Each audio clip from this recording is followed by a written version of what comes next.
Здравствуйте, уважаемые телезрители! В эфире программа «Актуальная тема». И гость в студии – депутат парламента Чеченской Республики 4-го созыва, заместитель председателя Комитета по образованию, науке и культуре Кашлюнов Владимир Александрович.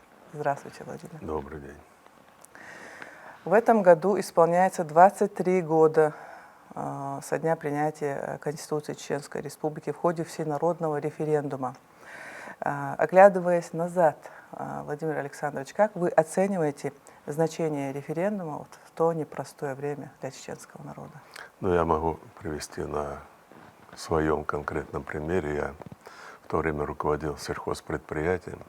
Ну, не то чтобы я просто объявил, а я решил поговорить. Собрал собрание, поговорить с людьми на эту тему, для чего, что происходит. Но я удивился, что было полное единодушие в коллективе. И я их попросил тогда: приведите с собой.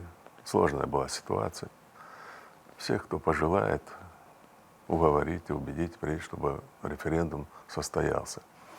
Я знаю, что сложности были по республике много, что препятствия были этому, но до сих пор я помню, почему это уже годы прошли, единодушие в лице работников предприятий, которым я руководил. И когда, естественно, мы наблюдали за тем, как проходит, я свой коллектив встречал, и полное единодушие было, людей было очень много. У нас относительно спокойно это все было. Были, конечно, моменты всякие, просто спокойно. И вот самое главное, что единодушие народа, это можно сказать практически почти на 100%, о принятии референдума, чтобы остались в составе России, свою конституцию иметь, все. У нас отлично все прошло. Вы уже на следующий год, получается, 2004 год, да, заняли должность главы Наурского района. Как происходил этот момент? Поступило предложение, а для меня это была полная неожиданность. У нас есть руководитель района, все, я говорю, за его спиной я никакого согласия давать не буду. Ну, как мне сказали, Ахмад Хаджи это еще больше понравилось, что именно я такую позицию занял.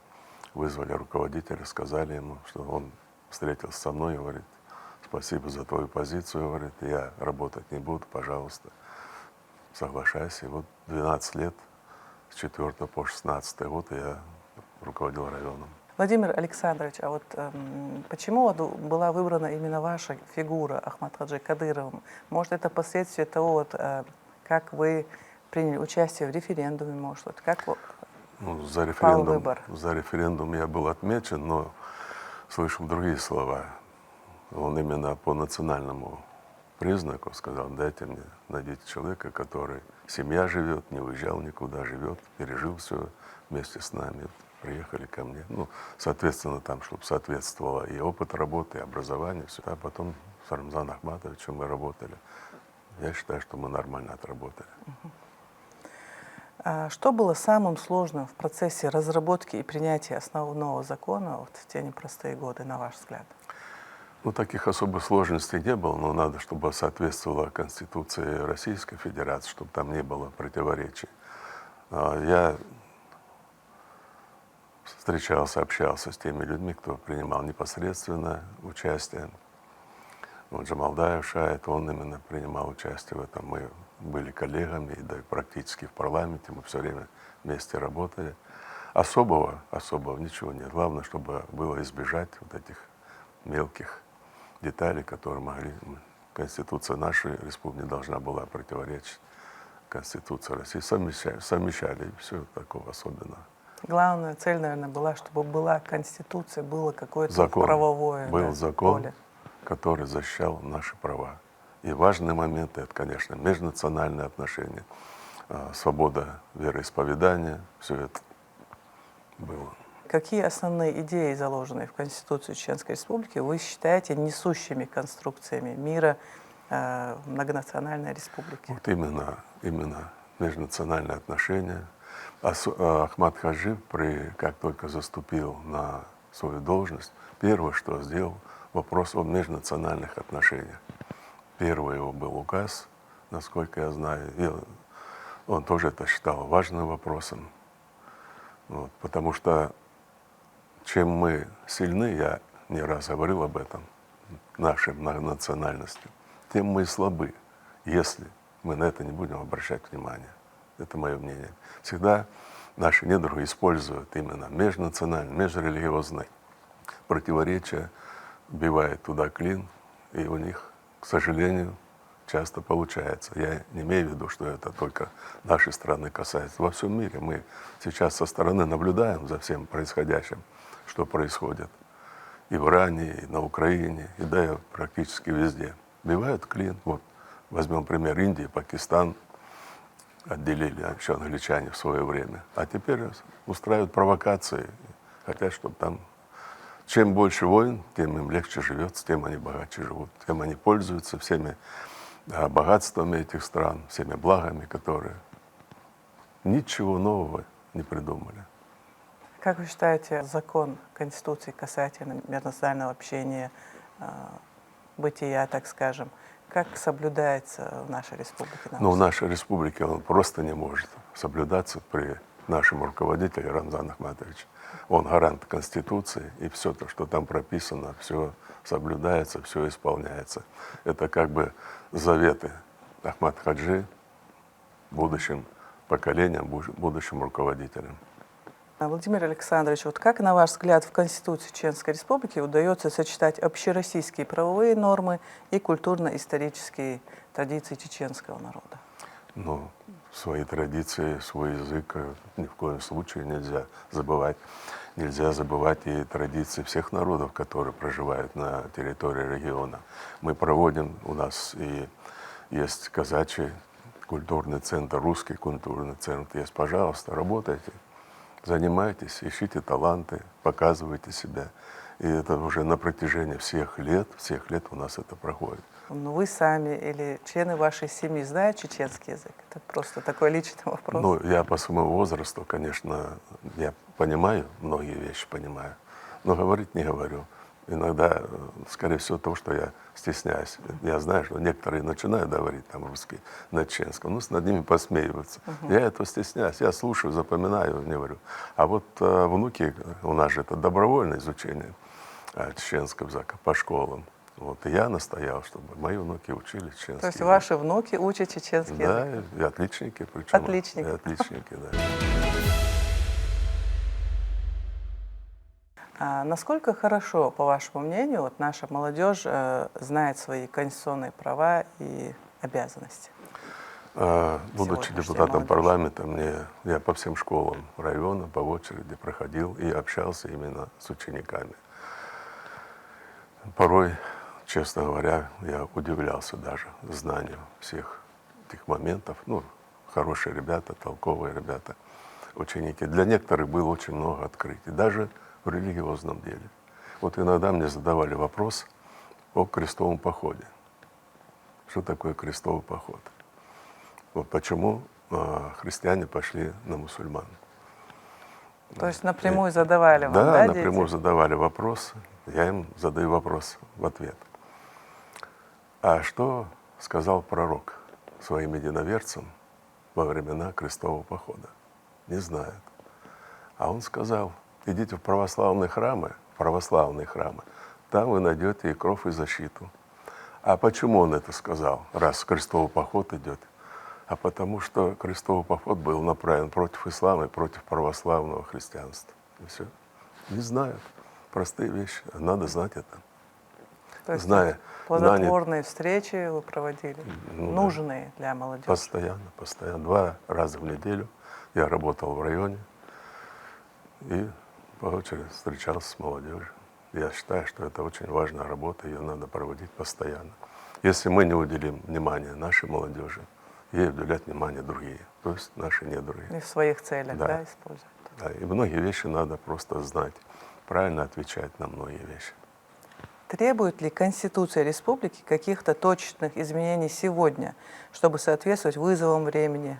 Или это максимально устойчивый документ? Вот как вы считаете, как опытные политические деятели?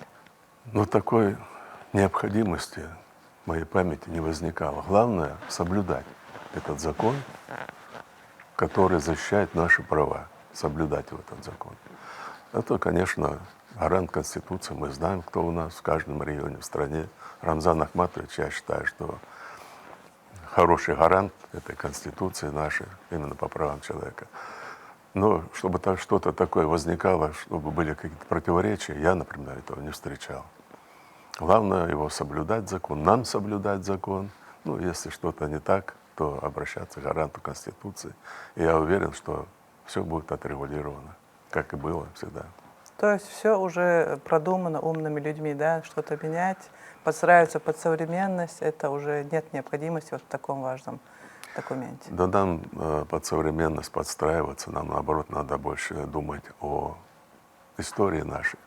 Вот за кем нет истории, это уже ущербный человек. Ему нечем гордиться, ему нечего защищать.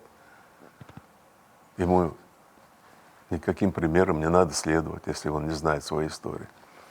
Это надо знать, каждому человеку надо знать. Вот у чеченцев это все нормально там. 5 поколений надо помнить своих. Вот. 7.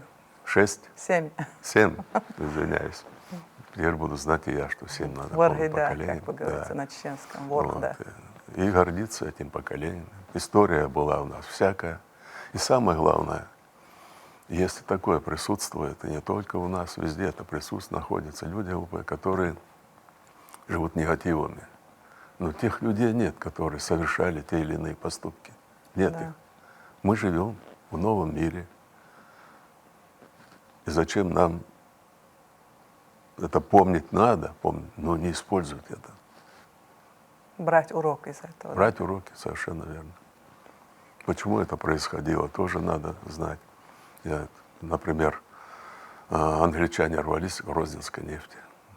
Через пиратов англичане завозили оружие на Кавказ. Через пиратов, с которыми они у себя боролись. Но когда возникла такая необходимость, чтобы это было не официальные власти, а вот пираты именно, загружали, привозили оружие, здесь создавали провокации, конфликтные ситуации. Но как с этим боролись, мы знаем тоже из истории, повторяться не будем. По-разному все было. Нам это все надо помнить, извлекать уроки и жить. И, как говорится, хочешь мира, готовься к войне. Но готовиться к войне это не обязательно иметь. Ну, это обязательно, конечно, иметь оружие, но при этом морально подкованными надо быть. И без войны обойдется тогда.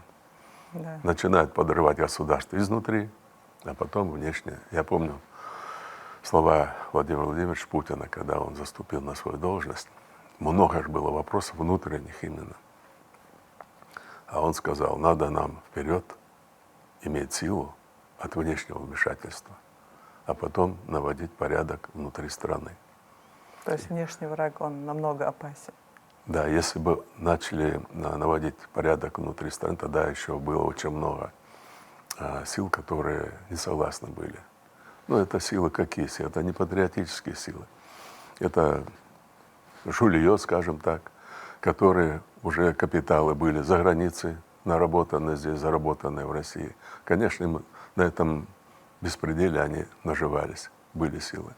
Если бы он начал с ними бороться, не имея армии, вряд ли получилось бы, не получилось. А сегодня у нас и армия уже достойна, уже считается с нашей армией. А ведь во времена Горбачева, Ельцина мы же все это резали, пилили, верили им, наивно верили. Вот сегодня другая ситуация, и внутренний наш порядок, закон начинает действовать, мы это видим потихоньку. Армия имеет силу. Ну, что на Украине мы задержались, как говорится, с этой войной, но это не потому, что мы не можем это. Мы не объявляем всеобщую мобилизацию. Это лишние жертвы. Вот. Про Зеленского очень много говорят. Я считаю, что он должен своему народу опротивить, своему народу, чтобы возмущение пошло внутри страны. Не навязать нам это, а чтобы возмущение в западных странах. Мы тоже наблюдаем. Начали войну в Иране. Народ недоволен. И чем больше этих будет противоречий, тем, как говорится, быстрее наступит мир. А когда мы начнем действовать неуклюже, и народ этих стран, западных стран, там же тоже есть нормальные люди с пониманием, будет против. А вот сейчас пускай сами смотрят. А мы там же на Украине, я служил там на Украине все 2 года, и в Крыму служил, и на Западной Украине служил. И я видел, какие разные были люди, какие разные были мнения о советской власти, о всем происходящем. Даже в расцвет советской власти. Чем насолили, не знаю. Но Богдан Хмельницкий попросил помощи, когда от поляков заступились. Когда Грузия попросила помощи от турок, заступились. Вот. Все это забыто. Поэтому я всегда говорю, историю надо знать. И правильно делать выводы из истории. Вот что для вас лично значит День Конституции? Это профессиональный праздник, скажем, или нечто большее? Это победа справедливости, разума. Вот это самое главное. Ну а нам надо соблюдать закон, соблюдать закон. И в случае неисполнения обращаться. Это не просто праздничная дата, да? Нет, это не про, это победа. Для нас это победа. А если бы вас попросили выделить вот одну самую важную статью Конституции Чеченской Республики, вот на чем бы вы остановились? Это свобода вероисповедания и межнациональный вопрос. Мы уже об этом коротко говорили. Вот, например, у нас в Науре я обратился к Рамзану Ахматовичу в свое время, это было, я уже не скажу, какой год, 11-й, наверное, о строительстве храма. В 1936 году наш храм снесли, ну, как по всей стране это происходило. Мечети, храмы там сносили, и у нас то же самое было. И мы поставили на этом же месте, поставили храм, конечно, с помощью Рамзана Ахматовича. И вот сегодня все наши верующие, православные, кто прихожане, всегда благодарят. А это такие вещи не забываются. Да. Добро надо помнить. И самое главное, как это было, ни секунды не задумался. Я построю, говорит, храм, не переживай. Подводя итоги нашей программы, вот завершающий вопрос, что бы вы пожелали жителям республики в этот праздник, в эту дату, с точки зрения укрепления правового общества? Ну или любое другое пожелание, какое вы считаете? Желаю нам всем мира, разума. Эмоции надо исключать, когда вопрос национальный. Где-то два, извиняюсь за это выражение, нерадивых человека поссорились, подрались, не надо это выводить на уровень межнациональных отношений. Каждый своего взял, поставил на место и внушил ему, что нельзя этого делать. А провокаторов очень много провокаторов. Включить разум, да? Да, разум надо. И реагировать на все эти провокации надо моментально реагировать. Вот советская власть, там всякое было. При советском много было и несправедливости по отношению к самой религии. Но тем не менее, считали с ней, власть должна быть сильной. Вот. Можем мы не согласны быть, но мы считали с этого. Как только власть ослабла, во всей стране пошел развал. Ну, люди приняли свое решение, отделились, стали государством, это их право. Вот это в Конституции тоже предусмотрено. Ну так, значит так. Но мы доказываем, например, с Белоруссией, что мы можем жить вместе разными государствами, союзными государствами. Я считаю, что разберемся и к этому придем. Я считаю, что будет так. И не только все страны, которые бывшие, а и другие страны. И арабский мир, и европейский. Вот с нами уже, Европа уже, Венгрия, Сербия, Словакия уже это поняли, давно осознали. И с ними начинают бороться. Но я считаю, что они проиграют. Спасибо за участие в нашей программе, Владимир Александрович. Нашим телезрителям я напоминаю, что сегодня в студии был депутат парламента Чеченской Республики 4-го созыва, заместитель председателя Комитета по образованию, науке и культуре, член Консультативного совета Чеченской Республики Кашлюнов Владимир Александрович. Ну а с нашими телезрителями я прощаюсь. Спасибо вам за внимание и до новых встреч на ГТРК «Войнах».